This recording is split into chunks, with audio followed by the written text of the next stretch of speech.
Alrighty, guys, we got our buddy on the show today over in Arizona, Mr. Dave Kruse. I live in Arizona. Where is he? Where is he? This man right here is the vocalist of Ultrafire. Look behind him, for God's sake. Wait, look at this. Look at this. I know. Check this thing out, dude. Look at this. This man is the host of the Covenant Metal Show. And also, watch this. Not only all that, watch this. Whoa. But wait, there's more. This man owns Kruse Effects. Whoa. Welcome, my friend. Hey. Welcome to the show. Well, thank you very much for that very interesting opening. No, I really don't talk like that. No, hey, great. Thanks for that intro, man. That's awesome. Seriously, I've never been introduced like that. You know, I've been introduced. You know, most of the time I get introduced as, oh gosh, everybody hide, he's coming. You know. I got you, brother. I got you. Man, I'll tell you what, my brother. You, my friend, just came back from a trip. Tell us about how.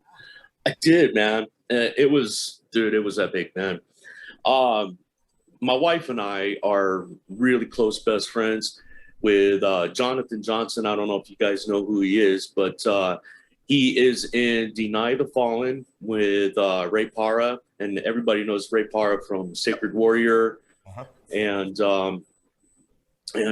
Jonathan Johnson did a stint in Sacred Warrior for a while there, and he actually played on the Obsessions album.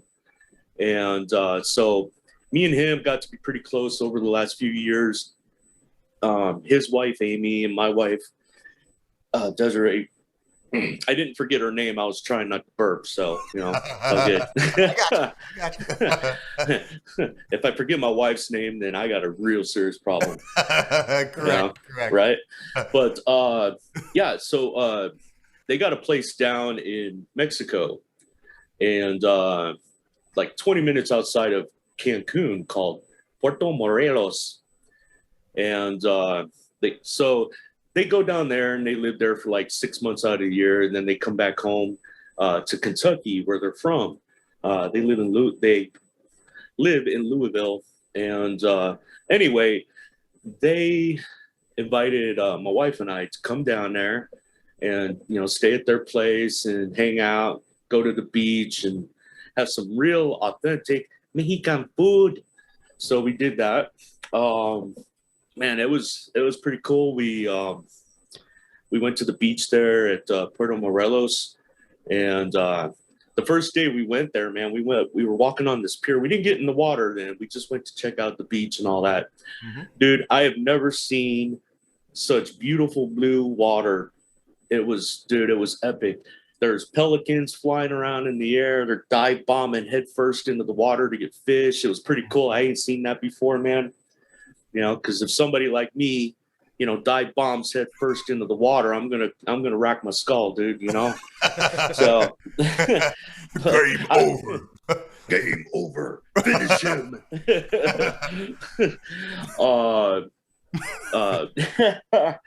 But no, it was cool because like Jonathan had pointed out, he's like, hey man, he's like, look over the side here. I looked down, and right under the pier, swimming along the bottom, dude, there was like a whole bunch of these stingrays, dude. And it was just really cool because, like, I've seen stingrays before, and I've even got to pet them and stuff like that, you know, in zoos and aquariums and stuff like that.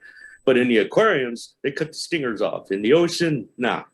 But dude, these were like big old granddaddy ones, man. These things were huge, bro. And so that was cool. We got to do that, and went swimming in the ocean, and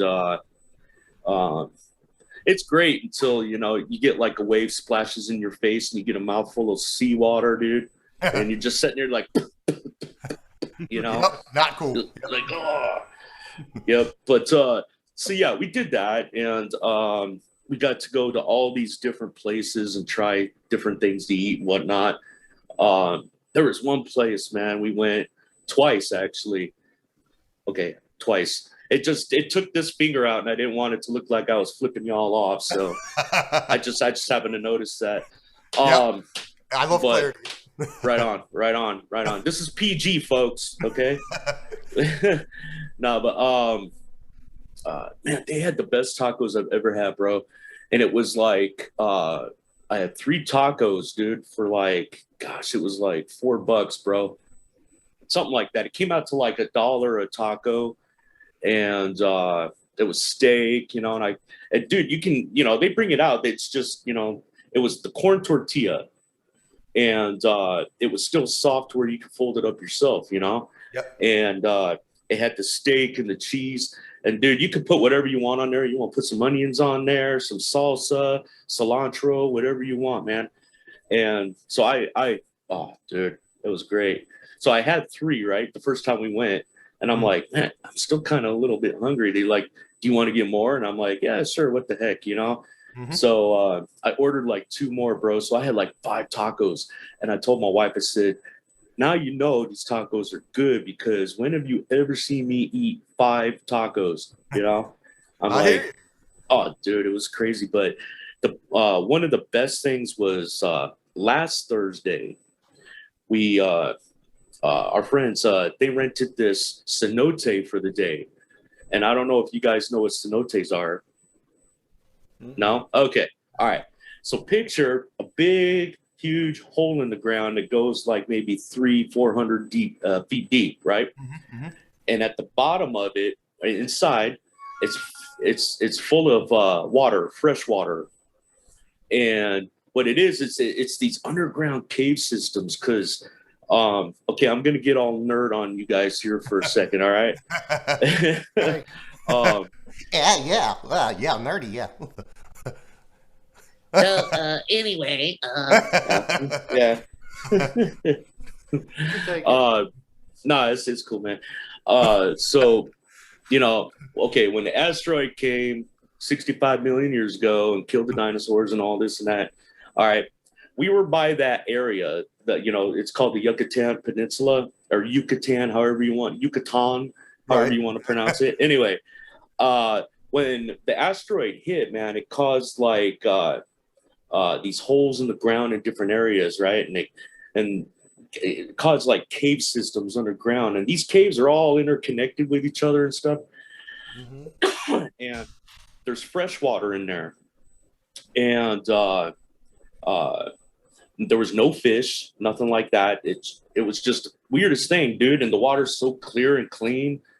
And but one thing that's trippy, dude, is like that whole region, okay?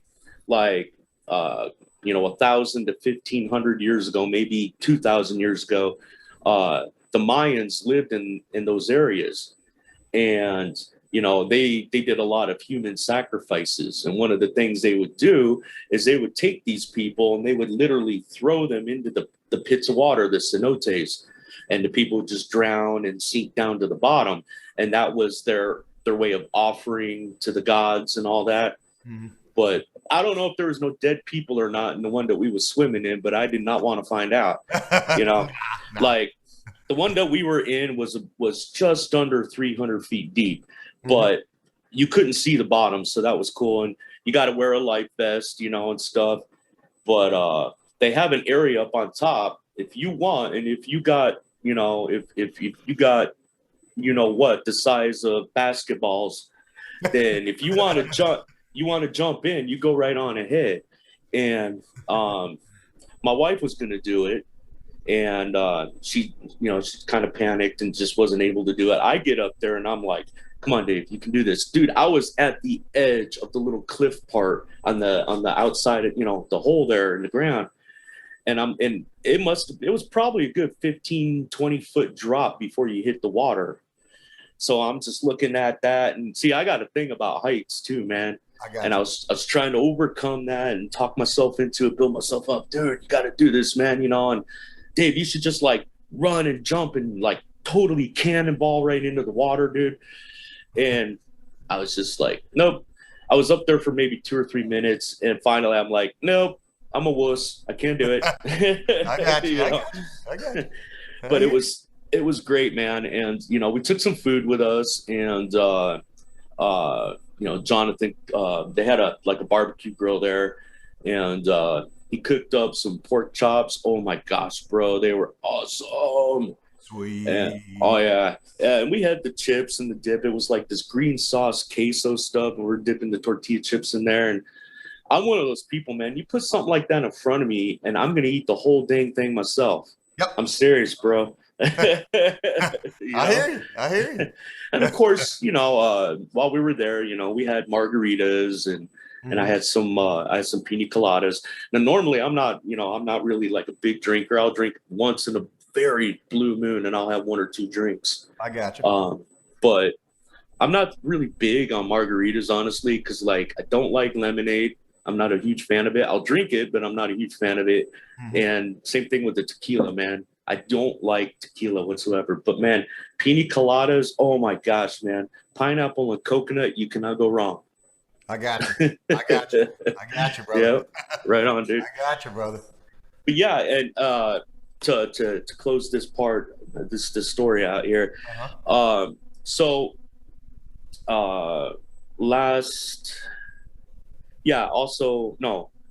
don't know. It was last week sometime, right? Yeah. I think it was Friday. Yeah, it was Friday. So last Friday, we had to go to the beach because at this building at a resort there, they were doing the COVID tests. And you have to get tested. You have to get tested for COVID in order to re-enter the United States. Gotcha. So it was like, okay, all right. So my wife and I go, and it was like $18 each. And I was like, oh, that's not too bad. So I was like, okay, cool, we'll do it. And I didn't know what to expect. I didn't know if they was gonna. And no, I know some people like to joke. It's not the anal swab. It's not the. I was so let down, bro. I'm just okay. I took this to a different area. That's my sense of humor, honestly. Like, and Steven knows, man, that like I can go there, but I promised I would behave myself, so I'm doing that. Oh no, hey man, if you want to talk about some poops or something, hey, we're good. Right on. Totally down with the scuttle. Yeah. Scuttle. Whatever. Right on. So basically, okay, so I get in and I sit in the chair, and I had one of those. It's up here, but anyway, I had one of those big hats. It's got the flap in the back and whatnot. Because like I'm bald, and there's no way I'm walking out in the sun without my head and my neck protected. Right. Because I've been sunburned on my head before, and oh my gosh, bro. It's no bueno. It'd be looking like that logo behind you down fire. Oh, dude, it would be worse than that. Yeah. But so I'm sitting there, right, and so I had to take the hat off.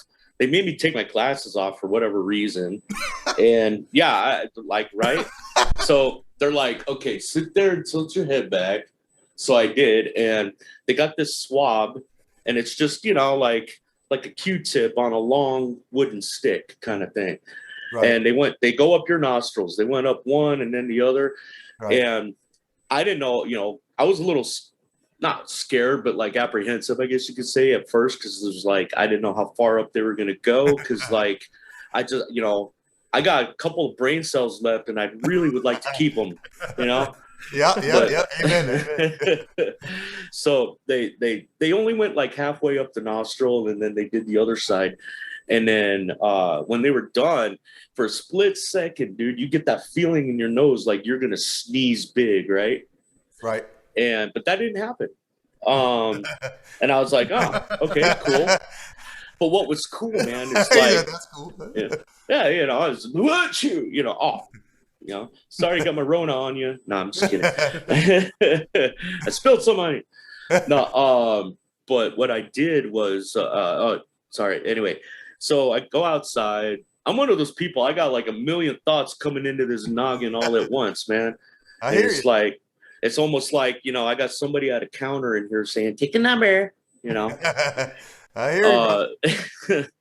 But yeah, so we went outside. We just waited, and it took about like 30 minutes, and you get your results, and they print it out for you and everything, and you sign in, and they take pictures of your passports and your passport pictures and all that kind of stuff. So so that was cool. And then the very next day, the day before our flight to come home, my wife gets a message on her phone that our flights were canceled because we had a connecting flight in Denver. So we were going Cancun to Denver and then Denver to Phoenix. And the flight got canceled because they had this big, huge, nasty, like blizzard storm and whatnot in Denver. And so they had to ground flights and whatnot at the airport. And we're like, oh, crap, man. You know, so we're sitting there on the internet on our friend's laptop trying to find, you know, flights home because, like, you know, my wife was scheduled to go back to work, you know, on Monday. And it was like, we found one that would go to Orlando and we would have to wait for hours and hours in Orlando and then go from Orlando to Phoenix. We found another one that was, I don't know why, but Cancun to Chicago. And we would have had to wait in Chicago 10 hours before going from Chicago to Phoenix. My wife told me, I was like, hell no. I'm like, no. I said, number one, I do not like Chicago. I've been there a couple times. I'm not a fan. Sorry if there's anybody watching this who lives in Chicago. I love you anyway. I don't love your city, but I like you. But I got deep dish pizza. Oh, well, yeah. Okay. All right. You guys have been forgiven then. Right. I'll give you that. But so yeah, dude, there was and then, okay, so then we looked into like, okay, what about just a one-way straight shot flight from Cancun to Phoenix? And they had some, but it was like outrageously priced, bro. You know, and it was like, can't do it. Not going to do it. Right. And so anyway, I know I'm taking a story and just making it super long, but sorry. Hey, it's all good, brother. All right, good. So anyway, long story short, they rescheduled it for Wednesday, and so it took all day to get home, man. You know, all day, and I got you.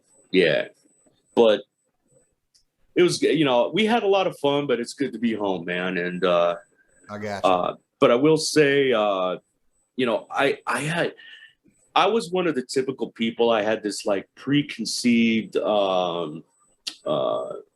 opinion, I guess you could say, about like Mexico and people who live there and all that. Not racist or nothing, because I don't have a racist bone in my body, dude. I love everybody. I don't give a crap what color your skin is or anything. I love you, you know. Amen, brother. Amen. Yeah, we're the same way. Exactly. Yeah.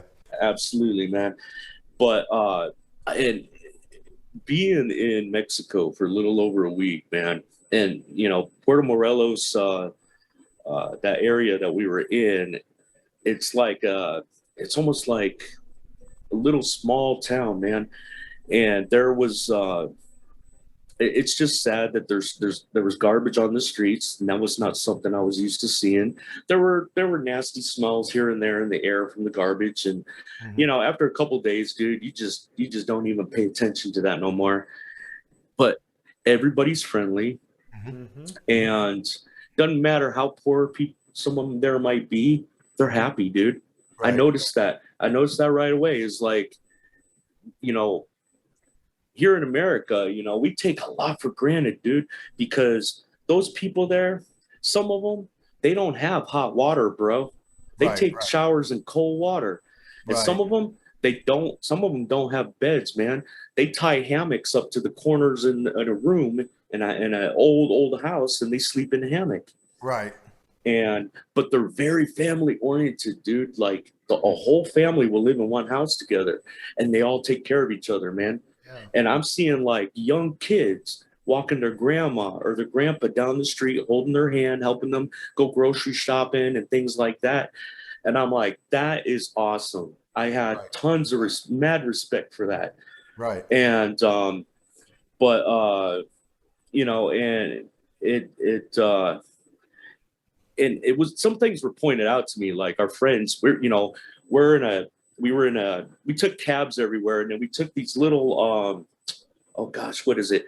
It's like, okay, like the equivalent of like, you know, we got city buses, right? Right. Okay. and there's different areas in town. They don't have the signs out like a bus stop does. You just wait there and it comes by and picks you up. But what it is it was like this big minivan, and you can get inside and sit and everything like that. And then you pay however many pesos it is to the driver.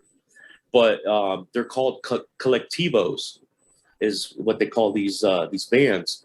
So that's how we got to the beach and got back and went and did other things and went other places and stuff like that. And it was, man, dude, the way people drive there is just crazy, bro.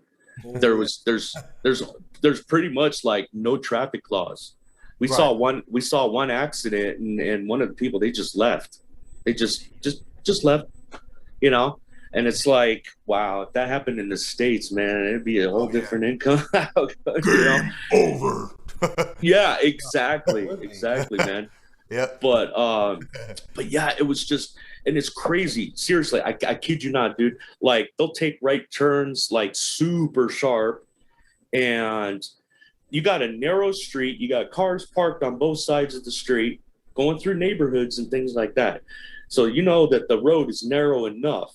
And cars are just shoom, shoom, and they're just like passing each other, you know? And it's, man, and it's crazy. No, like I said, there's, you might see an occasional stop sign, but there was no traffic lights. Did not see one single traffic light. And it's weird. Everybody seems to just know, oh, this guy needs to turn. I'm going to let him turn and then I'll go, kind of thing. You know what I mean? Right. And, but there's hardly ever any accidents there. And now some people there, they got cars, and I did see some nice cars there. But mostly the people, the way they get around is either they take a taxi or the collectivos that I was talking about, or they ride bicycles. I'd say half the people there have bicycles and they ride bicycles everywhere, or they just walk. But you know, long story short, I ended up leaving there with nothing but tremendous love and mad respect for those people, man. You know, and it made me realize, you know, like I said, how much we take for granted here in America. You know, we have a lot and we want more. I'm not happy. Nah. You go to it's like, go to Mexico, see these people. They got little and they are super happy. You know, they're getting by just fine. And and I know what I was going to say is we were in the Colectivo one day, and my friend had pointed out, said, Dave, have you noticed one person standing on a street corner with a sign, you know, homeless, hungry, feed me, whatever? I said, and I was like, no, you're right. Come to think of it, no. And they said, no, because everybody here helps each other. I'm like, wow, you know? So it blew me away too, man. And I also used the opportunity while I was there, you know, every morning, you know, I get up and my wife was sitting at this table in the dining room there, and she's doing her daily devotionals, and then I would do mine. And I did a lot of praying, a lot of thanking the Lord for everything. And I wanted to use the vacation to get closer to the Lord. And I really believe that happened, bro. Sincerely, man. Yeah. Cool, man. So there you go. Cool, brother. Right on, man. Well, all right. Well, I'm glad you had a great trip. But yeah, buddy. You got any updates about Ultrafire since we talked to Aaron? Well, there is music for 3 songs, and lyrics is written and all that. And while I was in Mexico, I took everything with me. I had Aaron send me individual guitar tracks, drum tracks, bass tracks. And on one of the songs that we want to be our next release, it's called Hallowed Crusade. And real heavy stuff, man. Sweet. And Aaron is a beast on guitar, man. I love that guy. Sincerely, bro. I mean, he just comes up with some amazing, like, every time I hear it, dude, it just smacks my brain, dude. Every time I'm serious. Whap. Yeah. It's like a smorgasbord for the brain. Yeah. I hear you. But so I brought everything with me on a flash drive. Jonathan, he put it in his laptop and whatnot, and he's got an interface there, and he takes his laptop everywhere with him. So, which I think is cool. He's got his recording software and all that. Anyway, so one day, one of the days I was there, our wives went out and did the girl thing and hung out all day, and Jonathan and we stayed at the place and tried to do some recording. Well, we got the first verse of the song done, and these headphones that I was using, they were. Here's the thing, man. These headphones were Beats by Dre. Not these, but I'm saying the ones I was using. They were Beats by Dre, and they looked really cool and everything. They were comfortable on my ears, but there was a really bad short somewhere in the cord. And the music kept cutting out. I couldn't hear my voice come, through the microphone. Because I don't know if I ever told you guys, but like I have severe hearing loss. I wear hearing aids. Oh, okay. Yeah. So it's like, oh yeah, it's oh yeah. Oh. I got you, brother. I got you, brother. Yep, I got them in both ears. It's been this way. It was first noticed when I was 10 years old. So pretty much I've been like this most of my life. And I know a little bit of, sign language, but and it's so weird, dude. Like I had someone one time, they're like, you're very articulate in the way that you talk. You don't talk weird or anything. I said, oh, make it sound like this. And, I'm like, is that what you want me to sound like? It's like, come on, man. But no. I'm just saying I've had people do that. And then of course, there's some people are jerks, and I tell them, hey, I'm deaf, I have severe hearing loss, and they're like, can you hear me? And it's like, I'm deaf, not stupid, okay? Right, what I mean? Right. Yeah. But anyway, getting back to what I was saying though. So it was cutting out. I couldn't hear the music, the music was just in and out. And when I could hear it, it just, and I was asking him, because like it was coming through and I could barely hear it. I'm like, dude, can you turn me up? Eventually he's like, you can't hear that? He's like, dude, I got you turned up all the way. And I'm like, I said, yeah, I hear it, but it's like real faint, man. Mm-hmm. And plus me singing, it was hard for me because like I'm hearing my head voice, you know what I'm saying? Because like the sound through the microphone, he was hearing it. He had another set of headphones, but his didn't have the closed back. So some of the sound was coming out, from the headphones. And it would do it. I was just getting really, really frustrated because like, and if you guys have done any, singing and recording of yourself singing, then, or any singer will tell you that you got to be able to hear yourself, when you're singing. Absolutely. Right. Yeah. And because if you can't hear yourself properly, you got no idea of how you're coming through. Yep. Two, you don't know if your volume that you're projecting is loud enough or whatever. Yep. Things like that, man. You got to be able to hear yourself so you know what's up, and and it was just really frustrated, and I just walked away from it. I was like, I'm done. I can't do this. I said, you know what? I'll just wait till I get home, and I'll lay my vocals down. I'll send you everything. So that's kind of where we're at right now. And I do plan, if I have some time this weekend, to lay some vocals down and send them off to Jonathan, and then just go from there, man. And, I know people have been really excited, and people have been, hey, you guys are kind of taking a little bit of a long time here. What's going on? Kind of thing. And it's like, we're not sitting around with our, twiddling our thumbs or anything. Right. It's not like that. It's one, Aaron, he's got a family and he works like mad hours, bro.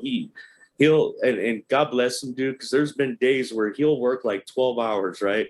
And then he'll because he's told me this, and he'll come home from work and he'll play guitar for a couple of hours, record some riffs or stuff. before going to bed. And it's like, wow, you know? Yep. And it's like it's just me and my wife, you know, we got no kids. But, you know, we share my office here at home. And so, you know, you know, like any good husband would, I let her use the office all day long. Like, hey, you know, just go ahead. Mm-hmm. So I have to wait until like nighttime to do my stuff. And I'm not, you know, I can't sing in here in the middle of the night while she's trying to sleep, you know? Right. She would kill me. But, so, you know, there's that, plus, you know, this winter, you know, we have my in-laws were here. And so, you know, add that into it, you know, like if they're sleeping or taking a nap or something like that, I don't want to be singing and disturb them or wake them up or whatever. So, you know, I just want people to understand that we're not just like dilly-dallying or taking our sweet old time. Right. It's, we do what we can with whatever time we get, basically. Yep. And, but I am still praying and hoping for at least a summer release for our EP. And we're going to have 5 songs on it. And now we already got the one out called Son of Man. That was released back in September. Yeah, September. And dude, all this time, man, it's still on the Loud Christian Music Weekly charts. Cool. And as high up the charts as we got was, I think, for like a week or two, we got up to number 3 or number 2, something like that. Nice. Yeah. God bless you. That's cool, man. Oh yeah, dude. And you know, for most of the time we've been on the charts, man, we've been up and down, but we've been in the top 10. Sweet. Our song has, yeah. And people, you know, we get compliments on it, and people are like, you know, the song grows on you, and it's great, you know. And I cannot wait for our next release. Seriously, Hallowed Crusade, because that song, honestly, guys, that is all Aaron. Okay. And I'm just singing. I'm just singing the song. He wrote all the music, and Aaron wrote all the lyrics. Okay. And yep. So yeah. So that's where we stand with Ultrafire. So yeah. Sweet, dude. Well, okay, so we personally know your influences, but for anyone watching who doesn't, what's your influences, brother? For those who don't know, you know what I mean? Right now, water is influencing me. Absolutely, that's metal. You gotta have the water. Well, you know, I didn't get into like metal and stuff like that until I was like 15 years old. And before that, I was listening to, you know, just 80s top 40, you know, Duran Duran and Huey Lewis and the News and U2 and stuff like that. Right. And then about the time I was 15, the first band I really heavily got into, man, and I was like diehard hardcore fan, was Def Leppard. I got you. Oh. And yeah, yep. And it was around the time that Hysteria came out. Mm-hmm. You know, and yeah, you know, it's kind of pop rock, but you know what? I love it, man. There's some excellent songs on there. There's nothing wrong with that. Yeah. Yeah, almost every song on that album was a #1 hit, bro. Mm-hmm. Right. Yep. Mm-hmm. Yep. Absolutely. And so, you know, I progressed from you know, Def Leppard to like Motley Crue. They were my very first concert when I was 16. Lita Ford and Faster Pussycat opened up for them, and it was like the last concert of the Dr. Feelgood tour, man. So it was awesome. If you've ever seen just real side note here, if you've ever seen the music video of theirs for Same Old Situation, I have not. It's the same old situation. Yeah, I got you. All right, well, the beginning of that, when you see the concert and you see the people out in the crowds and stuff, that's the show I was at. Yeah, you won't see me, but I only know that because Vince Neil had pointed that out. He says, hey, we just shot a music video here right before y'all got here and everything. And we were shooting some footage right now. And he said, it's for this song. And boom, they played it. So anyway. Oh, that's cool. That's cool. Oh, Yeah. It was really cool. So there was that, and then, Scorpions and, Warrant and, just some of the glam bands, from the 80s, man, that I got into. And then, my late teens, I just kind of started getting into the heavier stuff, man, like, Metallica, Megadeth, Pantera, Slayer, and I was even into Danzig for like 5 minutes, so. Well, they had Mother, and then they had Twist of Cain, those songs when that album came out. So that's pretty much it, man. Most people who know me, I'm known as a rocker, as a metal dude, but I like everything except rap and hip hop. I just and I respect those genres. I respect what the people do. I really don't have respect for pop music, especially nowadays, because it's just a bunch of junk.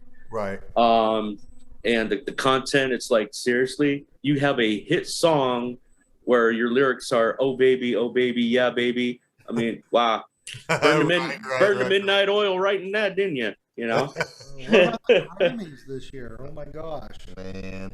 I don't watch the Grammys because it's like I don't want to mention that on our show. And that won a Grammy. You know what I'm talking about, man. Yeah, I tell you what, we're all on the same page. I hate rap. I don't nah. Oh yeah, but and I like other genres, dude. I love 70s classic rock. Boston's my favorite band. I like Journey. I like some Skinner. Right. I like some Zeppelin. Stuff like that, man. And I even like, I'll even chill with some 50s doo-wop music, man. Some of that's pretty cool too. There's nothing wrong with that. Oh yeah. So, I grew up on the Beach Boys. My mom was a huge Beach Boys fan. And so there's that. And, Elton John, Rod Stewart, Queen. I love Queen. Mm-hmm. And it's like, whatever, I don't care if Freddie Mercury was gay. I don't care. That don't mean squat to me. I don't listen to him because of that. I listen to him because he was, whatever he was, that's his business. But it's like, for me, it's like, the dude was a musical genius. He wrote some incredible songs, and the dude, 8-octave voice. Hello, come on, that's incredible, bro. Yep. And same thing with Elton John, dude. It's like musical genius, man. Yep. Yeah. Oh man, I mean, Queen has their own sound. No one sounds like them. Exactly. And I don't know. You guys have probably come across him. I don't remember the dude's name. I think his name is like Mark or Mike something. I think it's Mark something or other.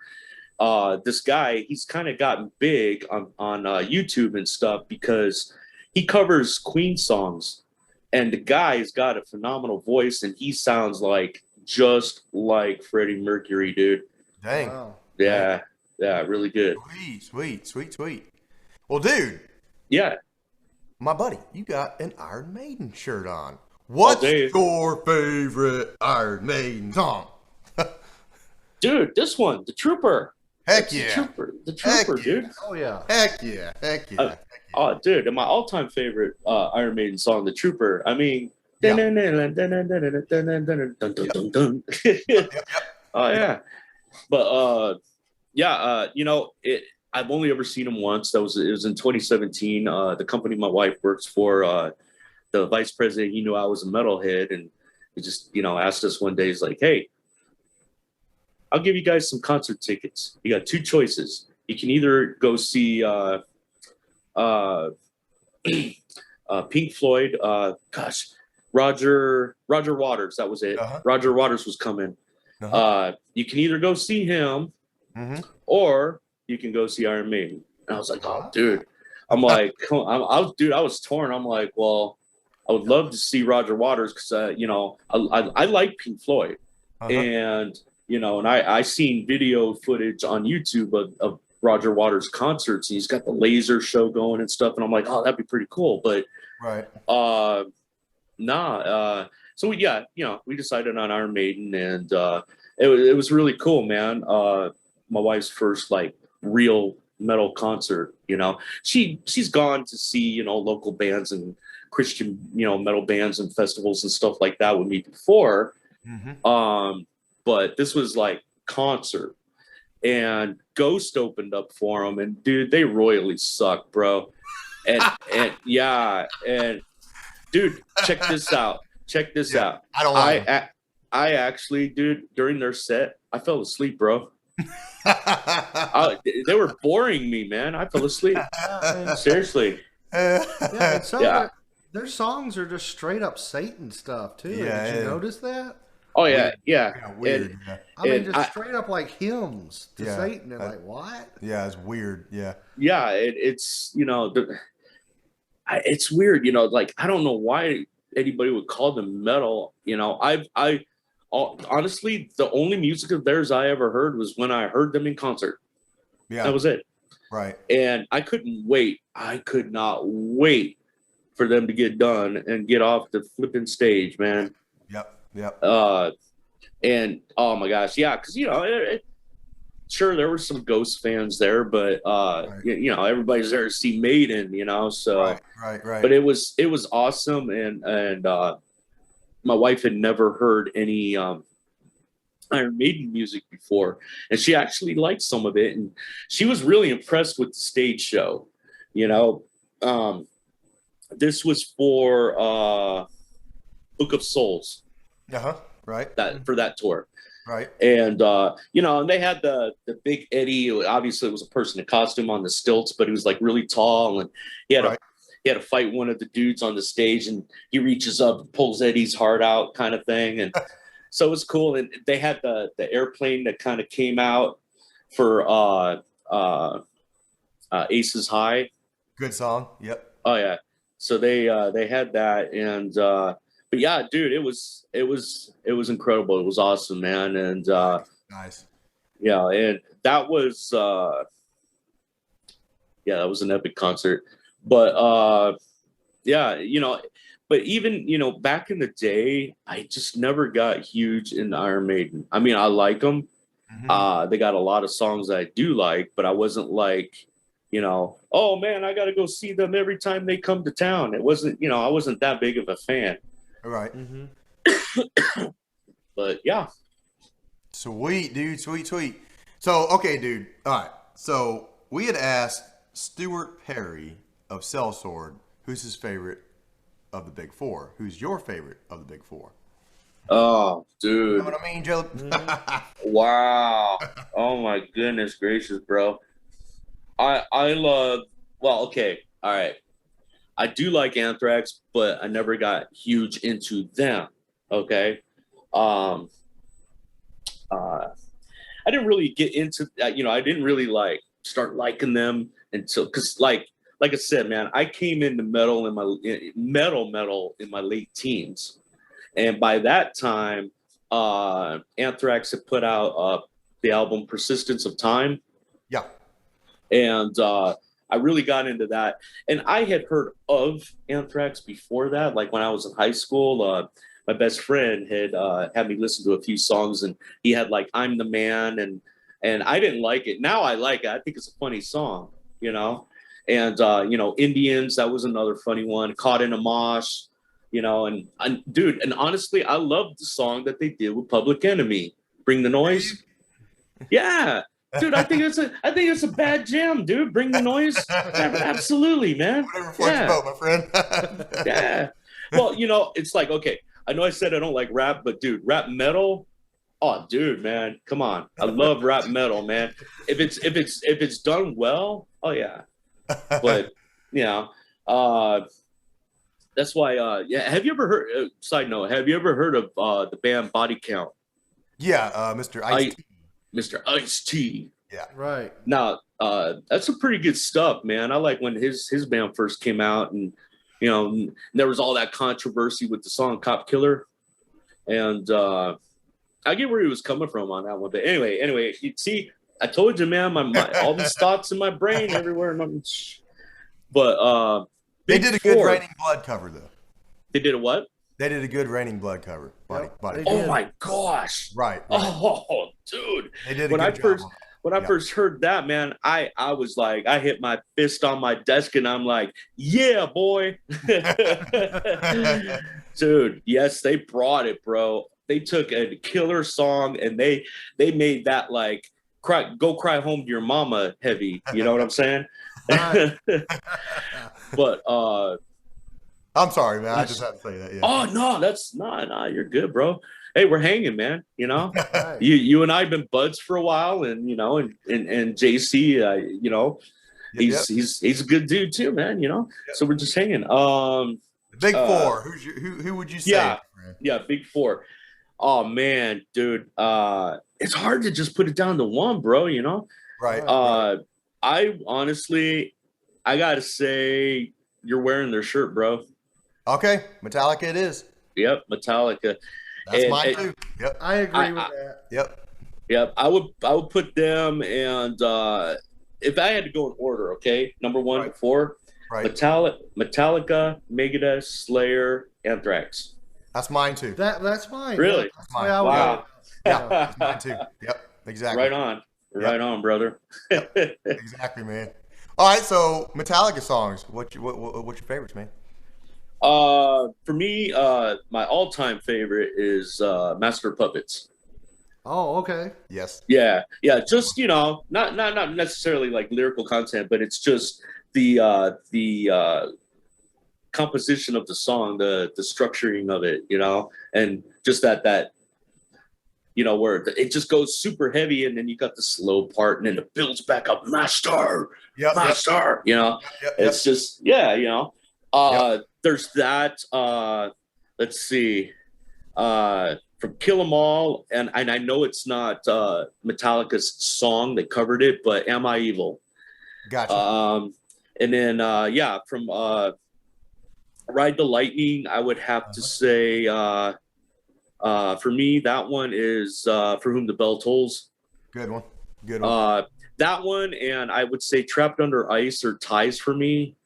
Well, and then Ride the Lightning is a great song too. So and then also on Master Puppets, you got Leper Messiah, Damage Incorporated. Those are great songs. Yeah. And then on Injustice for All, I'm just gonna go up to the Black Album because everything after that, in my opinion, was crap. Right. However, Hardwired to Self-Destruct was good. Yes, it was. Yes, it was. And and Justice, I got there's just a few good ones on there that I really like. Obviously Blackened. Right. You got to put Blackened in there. Absolutely. Harvester of Sorrow. Shortest Straw. Yeah, I'll put that one in there. And then of course Frayed Ends of Sanity. Oh yeah. Yeah.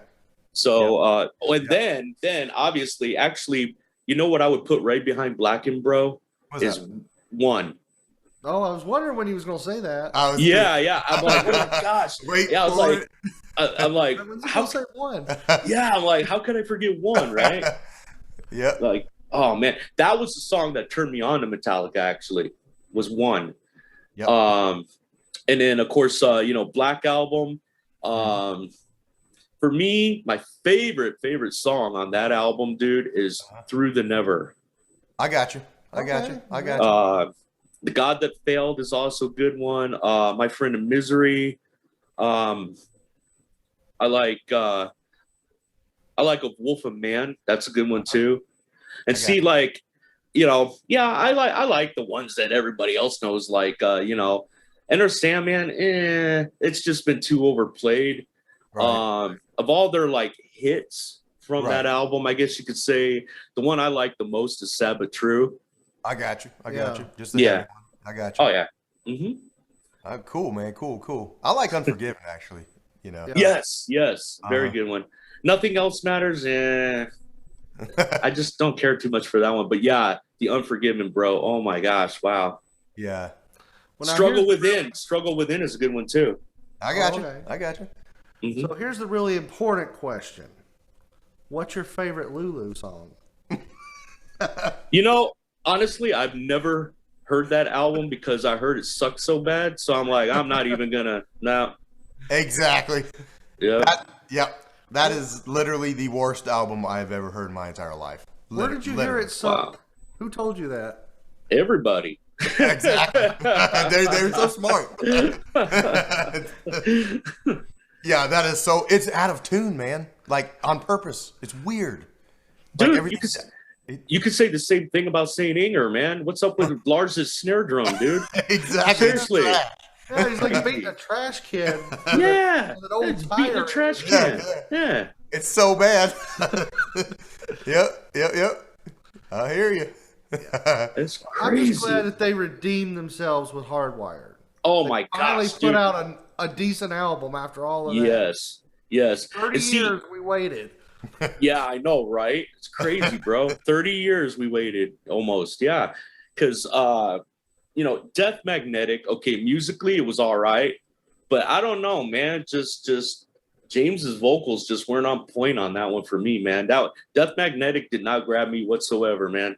But when I heard Hardwired and it was really good and heavy and driving, I'm like, yes, please let the rest of the album be good like this. You know, like they kind of went back to their thrash roots. Right. So, and honestly, on Hardwired, guys, my favorite song on that whole album is Spit Out the Bone. Gotcha. Oh yeah. That one's flipping killer, dude. That one is killer. Atlas Rise is my second favorite. And then Moth into Flame, and then Hardwired. Gotcha. Those are really the only ones I like on that album. Yeah. I really liked Now That We're Dead. That's a good one. Yeah, that's a good one. Absolutely. Heck yeah, man. Heck yeah. Yeah, I mean, Saint Anger, no go for me. No go. No. I mean, that's what a toothache sounds like. Yeah. Yeah. It's like their albums Load and Reload. Right. So they just named them Crap and Recrap. Yeah, well, I like them better than Saint Anger. I do like yeah. Saint Anger. Yeah. I will admit, there were some decent songs on there, like okay. I'm probably one of the few people that actually did like the song Ain't My Bitch. Gotcha. And then from that era, I liked Fuel. Fuel's a good song. And even though it sounds a little more alternative, kind of, I do like Until It Sleeps. I got you. And I like King Nothing. King Nothing is a great song. I got you. That's, those ones, yeah. I like Devil's Dance, how that dum dum dum dum dum dum dum dum. Oh yeah, I could dig that. Yeah, I could dig that. Yeah. Mm-hmm. Oh yeah, dude. Yep. So, dude, brother, yes, I'm a huge Iced Earth fan, as you are. Yes, sir. So, what is your favorite album of Iced Earth, my friend? Honestly,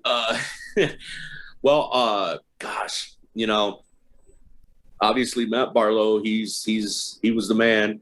And, I got into Iced Earth actually when Tim Ripper Owens was singing for them. Right. So, I got into them during the Glorious Burden, right. And I like The Reckoning from that album. But, after I went back and listened to all their stuff, basically, as much as I could. Yep. I would have to say my favorite Iced Earth song is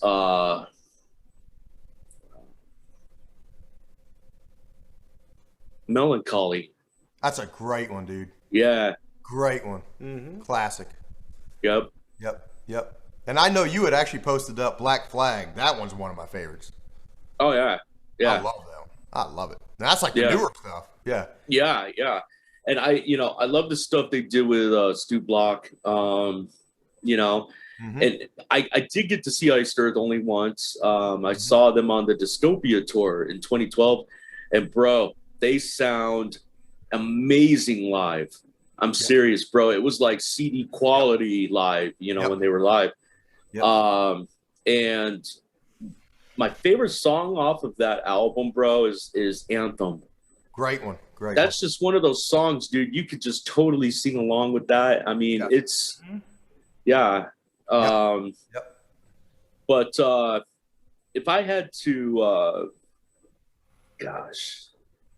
I don't necessarily. I wouldn't say I have like an actual like. Well, if I had to say I had a favorite Iced Earth album, honestly, and sorry to all the Matt Barlow fans, but it's got to be Dystopia, bro. Because every song on, every song on that album, it just blew me away. And when I first heard Stu Block sing, I'm like, this is awesome. I think this is what Iced Earth needed. Because with Stu Block, if you listen closely in his voice, man, you're getting a little bit of Matt Barlow, and you're getting a little bit of Tim Ripper Owens. Right. It's almost like a hybrid of both of those guys together in the way that Stu Block sings. Yeah. Right. Exactly. Yeah, you pinpointed it exactly. Yep. Sweet, man. Well, dude, tell everyone, man. Tell everyone about the Covenant Metal Show, my friend. All right. Well, the Covenant Metal Show is a Christian hard rock and metal radio show, hosted and produced by yours truly. It's been going for a little over 6 years now, since January of 2015, and I like to feature a lot of the up and coming bands that a lot of people may not know about. Cool. And if there's any Christian bands, hard rock and metal bands out there, if you want to have your music featured on the show, Dave at covenantmetalshow.net is the email address, and just send your music in any audio format.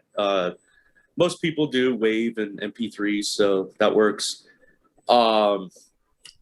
Also, with the Covenant Metal Show, it's I try to make it unique. I try to make it entertaining and fun, and I'll add a little bit of humor in there. Good, clean humor, right? Of course, because it's a family show. So I do scripture in there. I'll throw some scripture in between song segments. And then I end every episode of the show with an altar call, inviting people to come and accept Jesus Christ as their Lord and Savior. And that's been a staple in the show from the very, very first episode over 6 years ago, bro. Cool. And the show airs every Friday on Dead to Self Radio at 1 p.m. Eastern, 10 a.m. Pacific, on Dead to Self Radio at deadtoselfradio.com, and that's where you guys can go to tune in and give the show a like on Facebook, the Covenant Metal Show. Also like Ultrafire, and make sure you like the Henry-Kern Show. That's right. Thank you. Yeah. Give my boy some love. You know what I'm saying? Thank you. Thank you. Smash that like button. That's it. Smash it.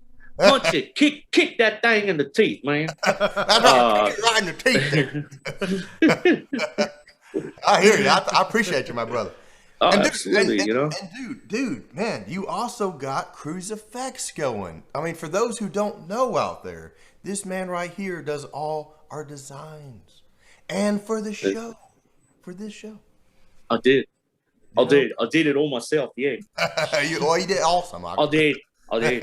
He's a big boy now. That's it. He does it all by himself. That's it. Yep. Nobody holds my hand or nothing. I did it all by myself. I'm a big boy. No, but I designed your guys' show logo. I've done some album covers for you, Steven. Yep. And dude, the new one, oh man, I love it, bro. when I kind of had an idea in my head, man, when I was putting everything together, and I'm loving how it looks now. I got to tweak a couple of things there, but sweet. I'm looking forward to it. Sweet. But yeah, it's pretty sick, bro. Sweet. and also for those who don't know, Rock's Records. Tell them about Rock's Records. Yes. And so, you know, I don't do too much of like artwork and stuff, but I'll do it for like people like Steven. And I kind of do that a little on the side. That's kind of a side thing of Kruse Effects.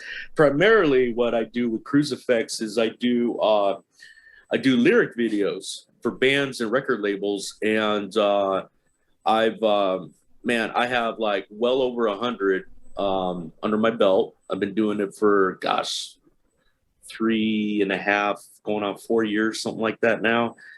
Most of my work has been for Rock's Records.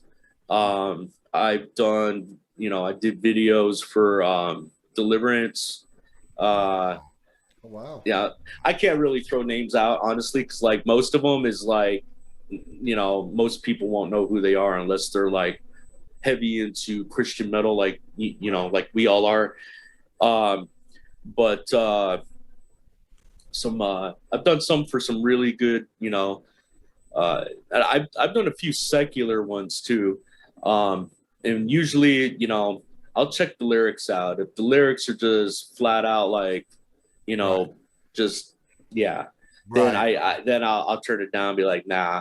But, you know, but if a secular band hits me up and they just want a lyric video for a good, straight up rock and roll song, absolutely, man, I'll do it, you know?